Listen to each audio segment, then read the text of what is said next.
वाह यार वाह, मेरी नौकरानी तो देखो, देखने में लगती भी नहीं है कि ये नौकरानी है। ये तो बेकार में फंस गई बस बेवड़े पति से शादी करके। और वैसे भी जब मैं बाहर लड़कियों पे इतना सारा पैसा खर्च करता हूँ सिर्फ अपनी अय्याशी के लिए, तो क्यों ना मैं इससे ही बात कर लूँ। और ये तो वैसे भी ठहरी नौकरानी, ये तो कम पैसों में भी मान जाएगी। सबसे मजे की बात तो ये है कि मेरी बीवी भी एक हफ्ते से पहले घर नहीं आएगी। यही सही रहेगा, क्या पता मेरी बात मान जाए। इसको लालच देके देखता हूँ। खुशबू, जी साहब। 2 मिनट इधर आना। आई। जी साहब बोलिए। अच्छा खुशबू, मुझे एक बात बताओ, तुम्हारे उस बेवड़े पति ने पीनी छोड़ी या नहीं? कहाँ साहब, कहाँ पीना छोड़ी उस बेवड़े ने। दारू पी पी के अपनी जिंदगी तो बर्बाद कर ही रहा है और साथ साथ अपने बच्चों और बीवी की भी कर रहा है। शादी से पहले बोला था कि रानी बना के रखेगा, नौकरानी जैसी हालत कर दी है मेरी। अब क्या ही साहब बताऊं आपको। क्या यार, क्या ही कहूँ, तुम ना फंस गई उस बेवड़े से शादी करके। क्योंकि तुम तो अपने आप को देखो कितनी खूबसूरत हो, तुम तो कोई अच्छा पति डिजर्व करती थी। अच्छा वो सब छोड़ो, ये बताओ तुम्हारे बच्चों को स्कूल भेजती हो पढ़ने या नहीं? साहब जाते हैं पढ़ने, गली के बाहर सरकारी स्कूल है ना, उसमें पढ़ते हैं। और बच्चों को वहीं से खाना मिल जाता है तो वही खा लेते हैं। कितना बुरा हाल कर रखा तुमने, सरकारी स्कूल में भेजती हो बच्चों को। अरे तुम्हें पता भी है वहाँ कोई पढ़ाई नहीं होती। तुमने अपनी ज़िंदगी तो बर्बाद कर ही ली है, साथ साथ अपने बच्चों की भी ज़िंदगी बर्बाद कर रही हो, सिर्फ अपने उस बेवड़े पति की वजह से। अच्छा मुझे एक बात तो बता, तुम महीने का कितना कमा लेती है? सब इतनी कमाई कहाँ ही है, तभी तो पढ़ाऊंगी अपने बच्चों को। पर एक आपके यहाँ काम करती हूँ और 2-3 लोग आसपास वाली जो सोसाइटी है उसमें महीने का वही 10,000 तो निकाल ही देती हूँ बस। बस 10,000? अरे 10,000 में क्या ही करती होगी तू? घर का राशन भी डलवाना होता है, सिलेंडर भी आता है, बिजली का बिल भी होता है, ऊपर से किराया भी देना होता होगा, ऊपर से तेरा बेवड़ा पति उसको पीने के लिए पैसे भी देती होगी। तू कैसे मैनेज करती होगी, मैं तो ये सोच के हैरान हूँ। वैसे मेरे पास एक काम है तेरे लिए, 2 घंटे का काम रहेगा और उसके तुझे पूरे 20,000 रुपये मिलेंगे। क्या साहब, 2 घंटे के 20,000 रुपए? साहब ऐसा कौन सा काम है, बताइए मुझे जल्दी से। मैं तो सारा काम जानती है, झाड़ू पोछा बर्तन सब काम आता है मुझे तो। अरे बस बस, हर जगह पे झाड़ू पोछा बर्तन ही काम नहीं आता, इंसान की कुछ खुशी भी मैटर करती है। अच्छा वो सब छोड़, एक काम कर, तू जा और मेरे लिए एक कप गर्मा गर्म चाय बना कर लेकर आ, फिर समझाता हूँ तुझे। वो सब तो ठीक है साहब, तो साहब एक बात बताइए, मुझ जैसी अनपढ़ गंवार जाहिल को ये 2 घंटे की 20,000 रुपये कौन देगा? देगा? मैं दूंगा ना, मैं दूंगा तुझे पूरे 20,000 रुपये, वो भी 2 घंटे के। पहले तो चाय बना कर लेकर आ, फिर मैं तुझे काम समझाता हूँ। जी साहब, मैं जल्दी से चाय बना के लेकर आती हूँ, फिर आप मुझे काम बताना, ठीक है?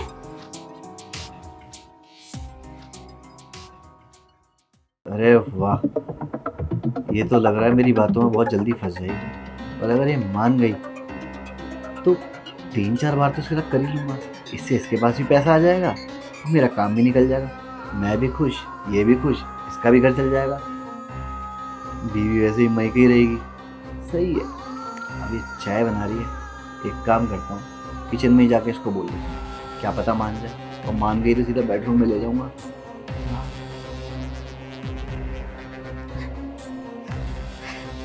अरे वाह, साहब ने क्या बढ़िया काम बताया मुझे, 2 घंटे के 20,000 रुपये। अब तो मज़ा ही आ जाएगा। अगर मैंने 20,000 रुपये 2 घंटे के कमा लिए तो मैं बहुत सारे कपड़े खरीदूंगी और बहुत सारे पैसे भी खर्च करूंगी और अपने बच्चों को अच्छे स्कूल में भी पढ़ाऊंगी। और उनमें से 1 रुपया भी ना अपने दारू पीने वाले पति को नहीं दूंगी, वरना मेरे सारे पैसे खर्च कर लेगा। मेहनत मैं करूं और पैसे उड़ाए वो।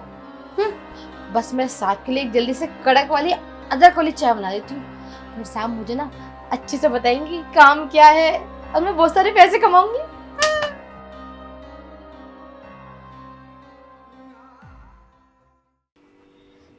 अरे साहब, आप यहाँ पर? साहब अभी चाय बनी नहीं है, मैं लेकर आती हूँ चाय। अरे कोई नहीं, चाय भी बन जाएगी।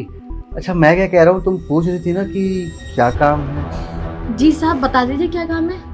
देखो मैं बता तो रहा हूँ, उसके बाद हाँ या ना तुम्हारे ऊपर डिपेंड करता है। वैसे फ़ायदा तुम्हारा ही है इसके अंदर, तुम्हारे पास ही पैसा होगा, तुम अपने पति को पीने के लिए भी दे सकती हो, सोचो। नहीं साहब, अपने बेवड़े पति को मैं 1 रुपया नहीं दूंगी अपनी कमाई में से, दारू पी के सारे खत्म कर देगा। और काम में हाँ या ना वाली कौन सी बात है, मैं तो काम करेगी, जो भी काम होगा। अरे ठीक है, काम करेगी, लेकिन काम करने से पहले सुन तो लो काम है क्या। देखो जी सब बताओ। काम बहुत छोटा सा है और बहुत ही सिंपल है। तुम्हें तो पता ही है कि तुम्हारी जो मालकिन है, मतलब मेरी बीवी, वो जी भी सर। अपने मायके गई हुई है जी और 1 हफ्ते तक वहीं रहेगी, जी। है ना। तो 1 हफ्ते तक क्या है, मैं भी फ्री हूँ घर पे अकेला। तो मैं चाहता हूँ कि मैं तुम्हें 20,000 रुपये दूँ पूरे 2 घंटे के। उसके लिए तुम्हें मुझे खुश करना होगा। खुश साहब, मैं करती तो आपको खुश, काम करती है, मतलब चाय भी अच्छी बनाती है, खाना भी अच्छा बनाती है। तुम समझ नहीं रही हो मैं क्या कहना चाह रहा हूँ। मैं कहना चाहता हूँ खुश, मतलब जो तुम अपने उस बेवड़े पति के साथ करती थी वही सब तुम्हें मेरे साथ करना है, सिर्फ 2 घंटे के लिए। क्या साहब, साहब ये क्या बोल रहे हैं आप? ये तो बहुत गलत काम है। नहीं साहब, मैं ये काम नहीं करेगी। 20,000 कम लग रहे हैं, ठीक है 25,000 दे दूंगा। तुम खुद सोच के देखो, 25,000 रुपये सिर्फ 2 घंटे के। तुम्हारी मालकिन भी यहाँ नहीं है, तुम और मैं बस। वैसे भी तुम्हारी मालकिन को बताएगा कौन, ना मैं बताने वाला ना ही तुम बताओगी। ये बात सिर्फ तुम्हारे और मेरे बीच में रह जाएगी। तो सोच लो, पैसा तुम्हारे पास आएगा। और ये तो है नहीं कि मैं सिर्फ आज ही आज करूँगा, मैं तुम्हें कल भी बुला सकता हूँ, परसों भी कर सकता हूँ। मतलब ये समझ लो कि इस 1 हफ्ते के अंदर तुम आराम से महीने का ₹1,00,000 छाप लोगे। सोच के देखो। नहीं साहब, ये गलत है, ये मैं नहीं कर सकती। मेम साहब सब क्या सोचेंगी मेरे बारे में? अरे मेम साहब तो तब सोचेगी ना तुम्हारी, जब तुम्हारी मेम साहब को इस बारे में कुछ पता चलेगा। ना ही तुम बताओ ना ही मैं बताऊँ। तो अब टाइम ना वेस्ट करते हुए अंदर चलते हैं सीधा। आज नहीं साहब, नहीं साहब, ये तो गलत है साहब। अरे सब सही है, आओ। नहीं साहब, साहब रहने दीजिए।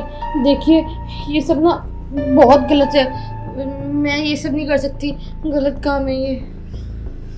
मुझे ऐसा लगता है तुझे ना 25,000 रुपये भी कम लग रहे हैं। तो चल ठीक है, तू इतनी नाना कर ही रही है तो मैं तुझे पूरे 30,000 रुपये देता हूँ, सिर्फ 2 घंटे के। 30,000 रुपये 2 घंटे के? ठीक है सर। तब चलें फिर। जी आओ फिर चलते हैं डार्लिंग। जी।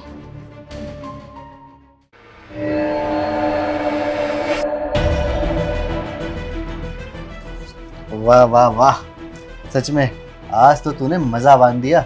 इतना मज़ा तो मुझे बाहर भी नहीं आया लड़कियों के साथ, जितना मज़ा तूने मुझे दे दिया। वैसे एक बात तो है, तू 25,000 रुपये डिजर्व नहीं करती थी, पूरे 30,000 ही डिजर्व करती है। चल ले, वादे के मुताबिक तेरे पूरे 30,000 रुपये। ये ले। साहब बाकी पैसे कब देंगे? बाकी बाकी कौन से पैसे? 30,000 की तो बात हुई थी, पूरे 30,000 है, गिन ले चाहे। साहब अब ना मुझे 30,000 नहीं, पूरे 2 लाख रुपए चाहिए आपसे। अबे दिमाग घूम गया क्या तेरा? 2 लाख रुपए कभी देखे भी हैं अपनी जिंदगी में? 2 लाख रुपए इकट्ठे? और अभी हमारी बाहर बात हुई थी ना पूरे 30,000 रुपए की, तो 30,000 रुपये मैंने तुझे दे दिए। अब ना कोई तेरे ऊपर मेरा बैलेंस है ना मेरे ऊपर तेरा बैलेंस है। अच्छा साहब, साहब जब आपने बाहर मेरी मजबूरी का फायदा उठाया, मेरा पति दारू पीता है आपको ये भी पता था, उसके बाद भी आपने एक गरीब की इज्जत पे हाथ डाला। तो जब मेरी मजबूरी थी और अब आपकी मजबूरी है मुझे पैसे देने की, क्योंकि अगर आपने मुझे पैसे देने के लिए मना कर दिया ना, तो मैं चिल्ला चिल्ला के रो रो के अपने कपड़े फाड़ के ना बाहर सोसाइटी वाले को इकट्ठा कर लूंगी यहाँ पर, और उसके बाद कहूंगी कि आपने मेरी इज्जत लूट ली। फिर आपकी इज्जत वो तो पानी में डूब जाएगी। लोग क्या सोचेंगे आपके बारे में? और वो आपकी महान देवी जैसी बीवी, वो आपसे इतनी बेइंतहा मोहब्बत करती है, अगर उनको पता चल गया कि उनके पति ने एक नौकरानी की इज्जत पे हाथ डाला है, क्या बीतेगी आपकी बीवी पर? मुझे तो अभी सोच सोच के तरस आ रहा है उन पे। इसलिए साहब आपसे प्यार से कह रही हूँ मैं कि लाओ बाकी के पैसे भी मुझे दे दो फटाफट से, और मुझे जाने दो। हो गई तेरी बकवास, तूने बोल लिया और मैंने सुन लिया। जब हमारी बाहर बात हो चुकी थी 30,000 रुपये में, तो मैंने तुझे तेरे हाथ में 30,000 रुपये दिए ना। अब 1 रुपया फालतू नहीं दूंगा, तुझे जो करना है कर। आई समझ में? निकल यहाँ से। ओके ठीक है साहब, आप मतलब पैसे नहीं देंगे? नहीं दूंगा, और मुझे यहाँ से जाना पड़ेगा। ठीक है साहब। बचाओ बचाओ प्लीज बचाओ, प्लीज साहब मेरी तक मत उठो साहब। ये क्या कर रही है? रुक रुक रुक, देख मेरे पास 30,000 रुपए कैश था, बाकी पैसे मैं तुझे 1 हफ्ते के अंदर दे दूंगा। 1 हफ्ता? नहीं साहब, मैं किसी पे ना अपना पैसा बकाया नहीं छोड़ती, हाथ को हाथ ले लेती हूँ पैसे। लाओ बाकी पैसे मेरे जल्दी से मुझे भेज दो। मेरे पे कैश नहीं है। अरे साहब इतना क्या सोच रहे हो, जब 30,000 दे सकते हो तो 2 लाख देने में कौन सी शर्म है। एक काम करो, जिस नंबर पे आप मेरी पगार भेजते हो ना, उसी नंबर पे बाकी पैसे बचे हुए भेज दो, समझ गए ना, जल्दी से। देख खुशबू, तू ना बिल्कुल भी ठीक नहीं कर रही है। मैं तुझे पैसे दे तो रहा हूँ, लेकिन इस बारे में तेरी मालकिन तक बात नहीं पहुँचनी चाहिए, वरना वो मुझे डिवोर्स दे देगी। उसके बाद क्या करूँगा मैं? हाँ हाँ साहब, टेंशन मत लीजिए, मैं किसी को कुछ नहीं बताएगी। और रही बात मालकिन की, उनको तो भनक तक नहीं पड़ने दूंगी। वैसे साहब एक शर्त और है मेरी। ये देख, यही नंबर है। हाँ हाँ साहब, इसी पे कर दो 2 लाख रुपए। 30,000 तो दिए ना मैंने, तो 1,70 ही करूंगा अब। हाँ हाँ ठीक है ठीक है। वैसे हो गए। समझदार है साहब काफी। वैसे साहब मेरी वो दूसरी शर्त तो सुन लीजिए। अब कौन सी शर्त है तेरी? पैसा दिया ना मैंने। आवाज नीचे, आवाज नीचे, समझे? डराओ मत, नौकरानी नहीं हूँ मैं, अवला नारी जो आपके ये ड्रामे में सोऊंगी, समझ गए ना। मेरी दूसरी शर्त ये है कि अब जब मेरा मन करेगा मैं तब काम पर आऊंगी। हर हफ्ते मुझे अपने अकाउंट में 50,000 रुपए चाहिए, और जब मेरा दिल करेगा तब काम करूंगी, जब मेरा दिल नहीं करेगा मैं घर बैठूंगी। और पैसे टाइम टू टाइम मेरे अकाउंट में आने चाहिए। अगर नहीं आए ना साहब, तो अब तो मेरे पास पूरा पूरा सबूत है कि आपने मुझे अपने फोन से पैसे भेजे। तो साहब ज्यादा दिमाग मत चलाना आप अपना, ठीक है ना? बस वैसे एक बात बोलूं, आपके साथ वो सब करके मजा तो बहुत आया। सही है, आपने मेरा काम निकलवा दिया और मेरी जेब भर दी। चलिए साहब मैं चलती है, और जब मेरा मन करेगा फोन करके बता देगी कि मैं आऊंगी नहीं आऊंगी काम पर। चलिए साहब चलती है। कहाँ फंस गया मैं? इससे अच्छा तो मैं बाहर जाके लड़कियों के ऊपर ही पैसा उड़ा लेता, कम से कम ये बवाल तो नहीं होता। बस अब ये मेरी बीवी को ना बताए, बीवी को बता दिया तो मेरा डाइवोर्स तो पक्का है, और बदनामी अलग। अब एक स्यापा और है, इसको हर हफ्ते देने 50,000 रुपये। गलत ही फंस गया यार मैं।